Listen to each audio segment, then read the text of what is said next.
This is Ground Truth, my submission to the CORTEX BioSciences track. Here's the problem. We have a knowledge graph that holds what a specific scientific community currently believes, and every claim has a confidence value on it.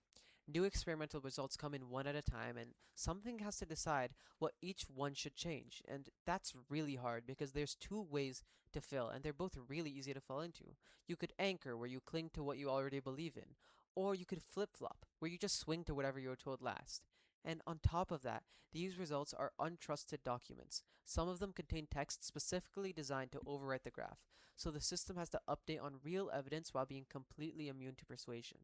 What I built is the design policy. It reads the graph, but it can't write to it. It can only propose changes.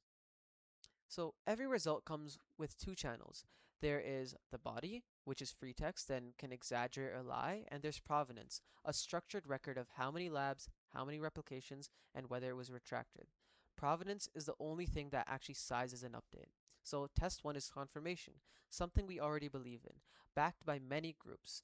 It's real support, so the belief goes up, but only slightly because it was already nearly perfect. Test 2 is an unverified experiment claiming something extraordinary. It's one lab, it's not replicated, and the thing is, just because it's unverified though, it doesn't mean it's untrue. It just means we can't act on it yet. And the strength score is 0.56, so it's has decent evidence. It's not garbage or anything, but rather than believing it or throwing it out, we save it as pending. The graph doesn't move, and the claim decides to sit there until something later either replicates it or kills it, because this is very important in learning things down the line and not ignoring key scientific data. Test 3 is the attack. There's an instruction buried in the body, telling the system to set a confidence to 1.0 and ignore prior provenance, and the strength is 0.78. So a policy that reads text and acts on it would fire here, but mine quarantines it and nothing moves. And the reason is because it's architectural, it's not keyword filtering. The body only ever gets used to match names that already exist in the graph. It never pulls a number or a directive out of the prose. So even if an instruction got past detection, there's nothing for it to attach to. Now, a strong replicated contradiction. Four independent groups, and the confidence level drops from 0.9 to 0.4. That's showing that the system is working. But the part I really care about is the second delta, the scope. It's refuted under defined factor, so the claim doesn't get deleted and it becomes true in general, but false under this one specific intervention, because that's what the evidence showed. It didn't show the belief wasn't true, it just showed that this specific situation actually causes it to be falsifiable. Deleting the whole claim and you would be throwing away real scientific knowledge.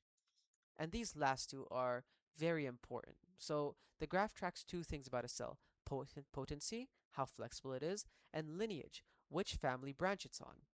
The first moves the cell up the potency ladder. Same lineage, the graph can express that, and it has a claim saying that it doesn't happen, and this says so. It's an ordinary contradiction. We revise and we scope it accordingly. The second stays the same potency and crosses lineage, a sideways move, and the graph has no representation for that at all. It's not that the graph is saying it's impossible, it's saying that it was never built with a way to describe it. So refuting a claim would be wrong. There's no claim about this. It flags out of distribution and proposes a new regime instead. And that's the takeaway. If you decide out of model detection from how strong or how surprising the evidence is, you get one of these wrong. And this pair proves it. Because the strength is identical, only the shape of the graph separates them. So mine decides structurally before the strength is considered at all. And one last thing. The practice set is 6 items with a public answer key, so passing it doesn't really prove much. You could tune down to those 6 known answers and learn nothing. It just generalizes. So I wrote 19 adversarial cases to break my own policy, and it actually caught a real one. A failed replication was getting routed into the contradiction branch. So instead of just retiring the pending note, it was driving the underlying claim down by half. The direction of the update was inverted, and on a behavior that's actually scored, the practice set would have never caught it. But I fixed that, and now all 19 pass, and the firewall gate passes, and the out of distribution false positives are at 0. We're set. The design MD ships with a known limitations section, so you can see what this still gets wrong. Entity resolution is lexical, so heavy paraphrase can mistarget a claim. The regime versus axis distinction is a judgment call, which I'm honestly not fully certain about. And the pending notes are keyed at a claim level, so two simultaneous thin reports on one claim share a slot. Cortex said this up front, that nobody solves this in a weekend, and I didn't. But the structure holds up. The provenance sizes every update, the geometry decides what's inside the model, and the text never gets to write. Thank you for watching.